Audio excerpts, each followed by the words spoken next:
চলে আসবে। তখন রাত প্রায় বাজে 10:30টার মতো। আমার ডিনার হয়ে গেছে, বাট ওর হয়নি। ওকে জাস্ট খেতে দেবো, তখনই কারেন্ট চলে গেছিলো। তো আমরা ছাদে যাচ্ছিলাম, তারপর যেতে যেতেই দেখলাম চলে এসেছে। তো হ্যালো সবাই, গুড মর্নিং। তো এখন এই সকালবেলা এসেছি এনাকে নিয়ে। ইনি এখন ওনার জরুরি কাজকর্ম করবে, তাই ওকে ছাদে দিয়ে আমি যাব নিচে। আমি ফ্রেশ হয়ে গেছি অলরেডি, এখন নিচে গিয়ে রান্নাটা বসাবো। বুঝলে, বাইরে সুন্দর হাওয়া দিচ্ছে।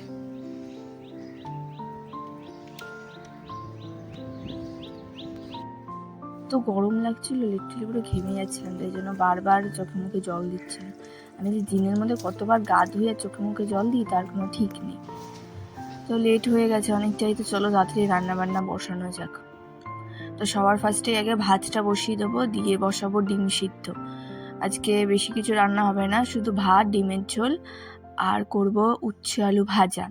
আর মা বলেছিল, মা জ্যান্ত মাছ এনেছে, তো জ্যান্ত মাছের ঝোল দেবে, এই জন্য বেশি কিছু আর করব না। তো মোটামুটি 3টে ডিমের মতো করব।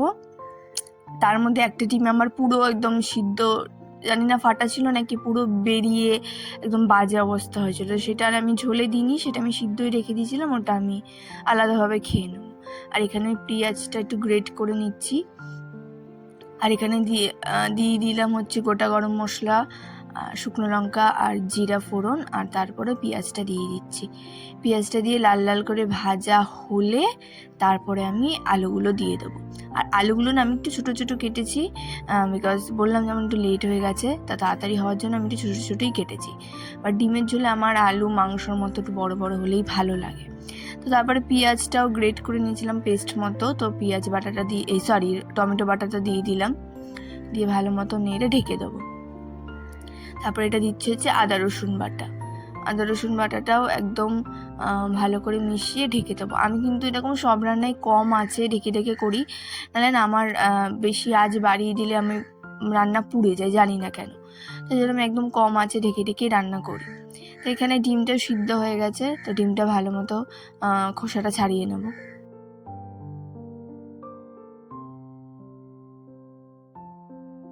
তারপর এখানে প্যান বসিয়ে অল্প একটু সাদা তেল, তার মধ্যে হলুদ আর একটু নুন দেবো, দিয়ে ডিমটা ভাজতে দেবো। আর ডিমটা ভাজার সময় একটুখানি মানে কাট দিয়ে নিচ্ছি, যাতে ডিমটা আবার তেলে দিলে ফেটে না যায়। তাই তার জন্য এখানে একটুখানি সামান্য নুন আর হলুদ তেলের মধ্যে দিয়ে ডিমগুলো দিয়ে দেবো। আর ওইদিকে ডিমের গ্রেভিটাও রেডি করছি। গ্রেভি করব না, একদম পাতলা ঝোল মতোই করব, কারণ এই গরমে বেশি গ্রেভি একদম বেশি তেল মশলা ভালো লাগে না, তো তাই জন্য একদম পাতলা ঝোলই করব। তো সেখানে যে গুঁড়ো মশলাগুলো রান্নায় ব্যবহার হয় সেগুলোই দিয়ে দিলাম। আর এখানে আমার ডিমটা ভাজা হয়ে গেছে, তারপর একটু ভাতটা আবার বসিয়ে দিলাম। এই যে গুঁড়ো মশলা দিয়ে একদম কষানো রেডি, দিয়ে এটা ভালো মতো নেড়ে চেড়ে তারপর ঢেকে দিলাম একটু। তারপর এখানে আমার ভাজটা হয়ে গেছে, তো ভাজটা আমি নামিয়ে নেব।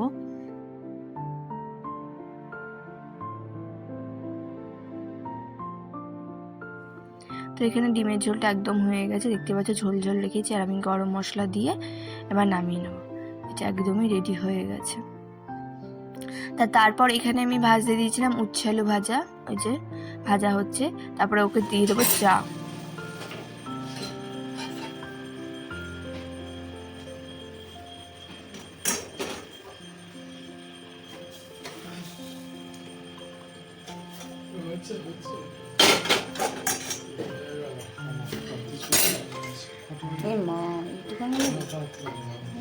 তারপরে ওকে চাটা দিয়ে আমি এখানে এসেছিলাম ওকে খাওয়াতে, ব্যাস। আর ওকে খাওয়ানো মানে তো ওকে আগে আদর করে একদম ভরিয়ে দিতে হবে, নাহলে খাবে দাবে না, কিছুই করবে না।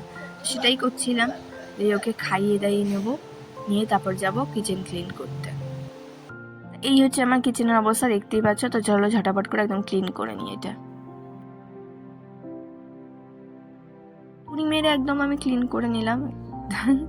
যাই হোক, তারপর এখানে এসেছি ঘরটাকে গোছাতে। তো ঘর ঠর গোছাবো, জামা কাপড় গোছাবো, আর যেগুলো রোজকার কাজ, একটু ডাস্টিং করা, ভালো মতো বিছানাটা গোছানো। বিছানাটা অলরেডি আমি গুছিয়ে রেখেছি, তারপরেও মানে ও যেহেতু পরে বসেছে এই করেছে, তো বিছানাটা একটুখানি চাদরটা ওলট পালট হয়েছে। আর আমার চাদর একদম টান টান চাই, জানি না এটা আমার একটু বাতিক আছে। আই থিঙ্ক সব মেয়েদের একটু এরকম বাতিক থাকে, বিছানাটা একদম ক্লিন হতে হবে, এরকম টান টান হতে হবে। তো সেটাই করছি। আর আমি এখানে সকালবেলার দিকে না জানলাগুলো খুলে দিই, বাট পর্দাগুলো দেওয়া থাকে, নাহলে খুব রোদ আসে, তাই জন্য। তো এখানে ভালো মতো বিছানাটা ক্লিন করে নেবো। বিছানাটা ক্লিনই আছে, জাস্ট আবার একটু অর্গানাইজড করে নিচ্ছি আমি। তারপর যেটা কাজ, সব ডাস্টিং করা। কারণ আমার যেহেতু দক্ষিণ দিকে জানলা, আর মোটামুটি সারাক্ষণ আমি জানলা দরজা খুলে রাখি, তো প্রচণ্ড ধুলো পড়ে, তো রোজই মোটামুটি মুছতে হয়। তাই এই কাজটা আমার রোজ করতে হয়। ওই যেদিন হাতে সময় পাই একদম ভালো মতো করি, আর যেদিন হাতে কম সময় থাকে একটুখানি ওপর দিয়ে করি, বাট করতে রোজই হয়। তো যাই হোক, তাড়াতাড়ি এটা ক্লিন করে নিয়ে আমি ঘর ঠর মুছে যাবো স্নান করতে। স্নান করে এসে তারপর করব লাঞ্চ।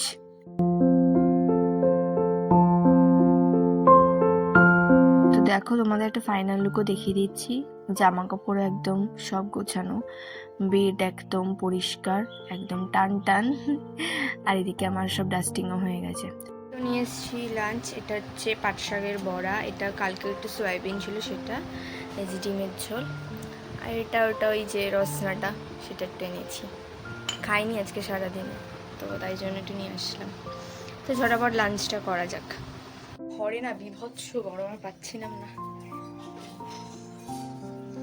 তাই জন্য একটু বাইরেটা আসলাম।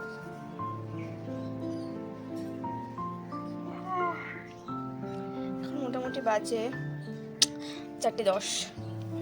তো মনটা মানছে না, হাসির কারণটা হচ্ছে আইসক্রিম। তো আমি আইসক্রিম খাবো, তো চল গিয়ে নিয়ে আসি, সে বক বক না করি।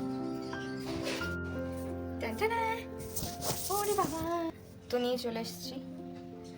তো কালকে না বাইরে একটু হাওয়া ছিল, আজকে একটু হাওয়া নেই, তো এটা বসে খাবো এখন। তো দেখতেই পাচ্ছ আইসক্রিমের জন্য কতটা হাসি মুখে। আমার সবসময় এরকম হাসি থাকে আইসক্রিমের কথা শুনলে বা খেলে পরে, মানে নাচানাচি শুরু করে দিই আমি। তো যাই হোক, ভিডিওটা কেমন লাগলো তোমরা জানিও, আশা করি ভালো লেগেছে। আর সবাই ভালো থেকো, সুস্থ থেকো। দেখা হচ্ছে কালকের একটি ব্লগে। তো টাটা, বাই বাই।